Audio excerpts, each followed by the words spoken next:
Oh my god! What goofy little thing is Daniel gonna put his mic on this time? Well, little boys and girls, let's keep it simple.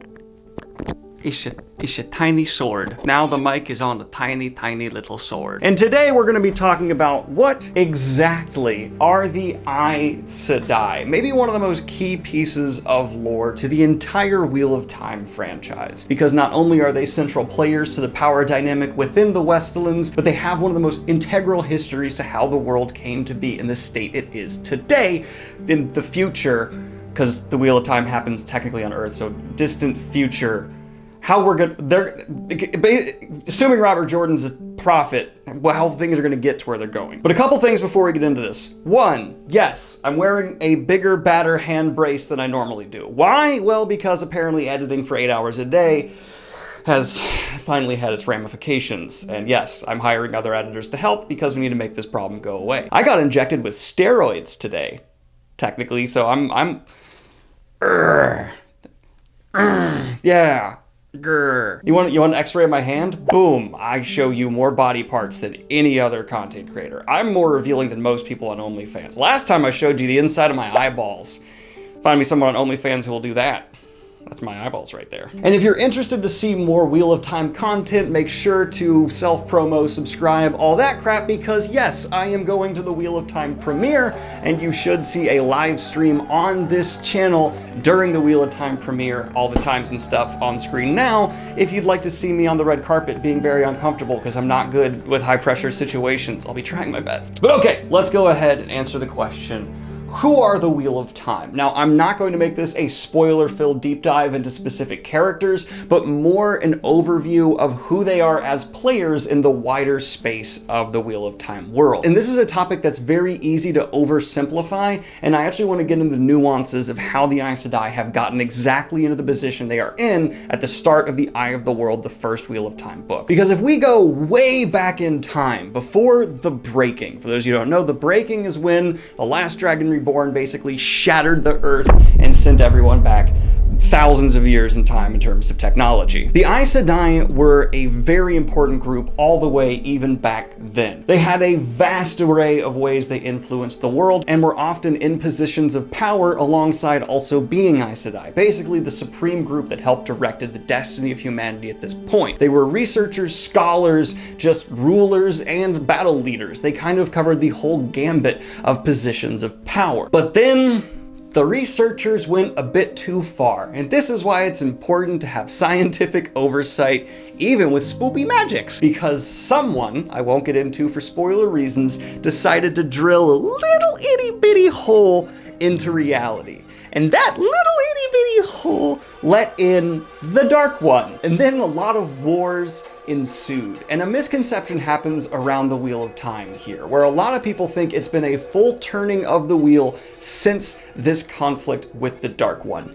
Nay, sir. There are multiple conflicts with the Dark One in one turning of the wheel. This is just ages ago, and we are not seeing a new dragon reborn in a new full cycle of the wheel, but instead the dragon gets reborn within the same turning of the wheel. It's important to keep that of note. Just remember that. Put that in your little brain cabinet. And if you're confused by all this talk of wheels, oh god, reality is a wheel, it keeps on turning, and that's the way the Wheel of Time works. Basically, destiny repeats itself endlessly, and the Dark One wants to destroy this pattern. Some people claim the Dark One's in the right. We'll get into that in another video! Okay, but Aes Sedai, before I went on off many tangents, they just accidentally made a big old ouchie that results in the breaking of the world during the conflict between the last dragon, Lews Therin Telemon, and the Dark One. Now, Lews Therin himself, the last dragon reborn, was also an Aes Sedai, because during this time, Aes Sedai were both men and women. But during this conflict with the Dark One in ages past, in the last strike against humanity the Dark One was able to make before being sealed away in his prison, he tainted the male half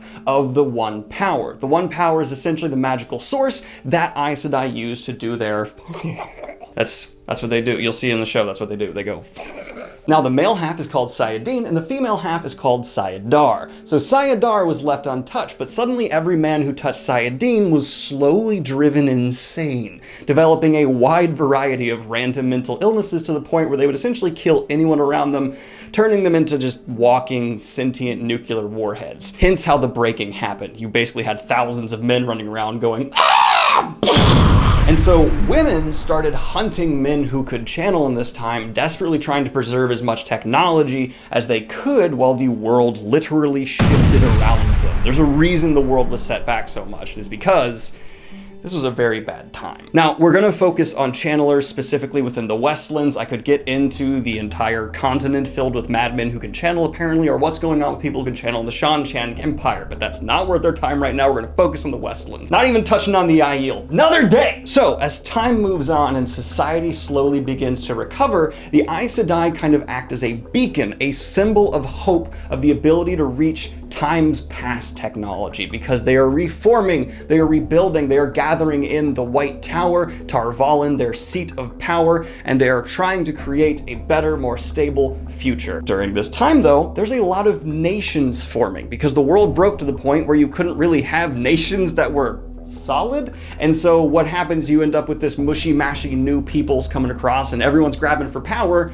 as typically happens in a power vacuum. The Aes Sedai tried their best during this time to keep everyone at peace. In my opinion, this is when the Aes Sedai were really forced to go from a more broad variety of topics they kind of treated equally, from politics to research to healing, to more specifically focused on politics. And that's the White Tower we see in the story today, a very politically focused organization. Granted, they still have the Yellow Aja and Red Sisters and people who do a wide variety of tasks, but every Aes Sedai to some point plays politics, either with each other or other rulers. They are now a player vying for power. But how did this happen? How did they go from a supreme organization that was essentially synonymous with power to just another group that has to fight for it? Well, there's a couple events that made this happen. One, Arthur Hawkwing. So after the breaking, we had an empire arise, Hawkwing's empire. He was essentially the Alexander the Great of this time. He unified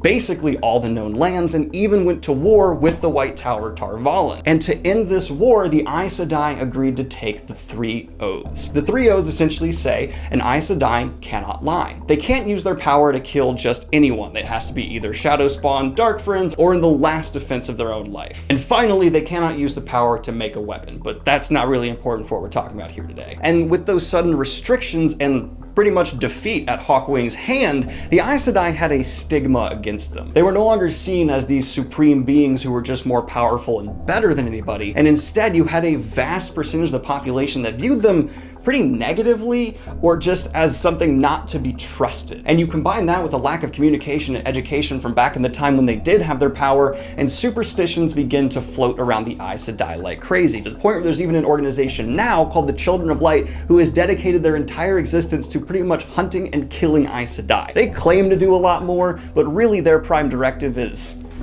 let's kill some Aes Sedai. And so what you have today, after time has moved on and the Aes Sedai have been forced to act as just another nation within this world who happens to control most of magic, is you have an all-female organization that, instead of being rulers, often just sends off advisors who are seen as people who can guide rulers throughout the land, but can be told no to. And it's exceptionally rare for an Aes Sedai to actually wear a crown. There is a harsh rejection of magic in this era, which is highly understandable because, you know, they broke the world. But let's get more in detail of what exactly their position is now. So we have various Ajas. I'm not going to cover each and every single one, but there's some that have a more impactful purpose within this world. First and foremost, the Red Aja. These are sisters who have devoted their Aes Sedaihood to hunting down and stilling men who can channel, because still to this day, if a man learns to channel, he's essentially a walking nuke. And so they have to defuse that before it goes wrong. Nice. Now, many people have an inherent negative stigma against Red Sisters, but it's kind of hard to argue their job isn't at least somewhat needed. Having people who just randomly detonate villages because they don't know what they're doing and they're slowly going insane isn't necessarily an acceptable hazard to have hanging over people's heads. So yeah, they are needed, but they're a controversial group. Then you also have sisters like the Blues and Greenes. They are people who have devoted themselves to either directly influencing the world around them or preparing for the oncoming last battle. For those of you who don't know, looming over this world is the return of the Dark One, prophesied to happen well, let's just say there's a reason why the Wheel of Time's happening when it is. The books, I mean, not the wheel, it's the books. You know what I'm saying? And then you have sisters like the Yellow Aja, and they are ones who are devoting themselves to healing. You have Browns who still devote themselves to research. I bring all of these up because, no, the Aes Sedai aren't just political players, but they have to act as this more reserved position because with their knowledge of the previous ages and what's to come being far greater than what's just readily available for most people, they truly are those most qualified to prepare for what's to come. But what happens when you take a highly powerful political group that's intertwined with a ton of other nations from people from all those nations who also have magic at their disposal or divided in their purpose? You get infighting. This is another important topic to discuss. The White Tower in no way is inherently a unified nation, group, or location. Literally, they segregate themselves by Aja, and there are some pretty intense rivalries within. This is something that has led to many conflicts in the past and controversies that still scar the pages of the Wheel of Time to this day. And why this is so important to remember is while the Aes Sedai do play with powers that many would consider godly, they're still human, which means they still want power for themselves. All that working within power vacuums I brought up earlier still applies here. They are motivated women who have their own personal goals to accomplish. And there's some who reject the ideas of the prophecies. There's some who wholeheartedly embrace them. There's some who don't even believe the last battle is coming, while others think it could happen any day. There's not a lot of unity here, which is the White Tower's greatest weakness, even more so than their loss of knowledge from the Age of Legends, in my opinion. Now, I do plan on doing a video in the future where I more thoroughly break down each Aja and what they do and why people join them specifically, generally,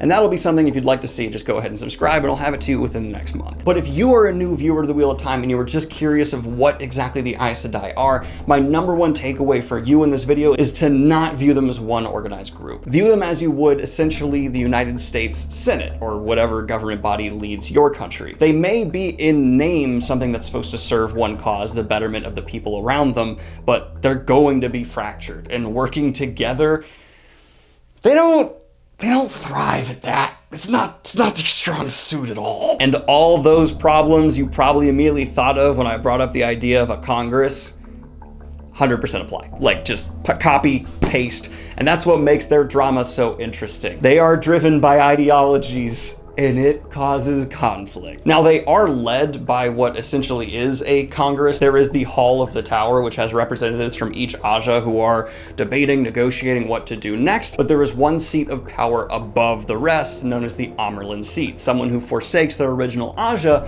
and is loyal to all Ajas, theoretically. And the Amerlin seat at the start of the Wheel of Time is Swan Sanjay, a personal favorite character of mine and one I recommend you keep your eye on if you're interested in the books. But let me know what you think of the Aes Sedai and maybe some interesting information I forgot in this video in the comments down below. Is there anything I got wrong? Let me know. Like and subscribe if you have not already. Hit the Patreon if you want to support what I do here. And have a good one, y'all. And look for my video on Wolf Brothers in the future. Peace.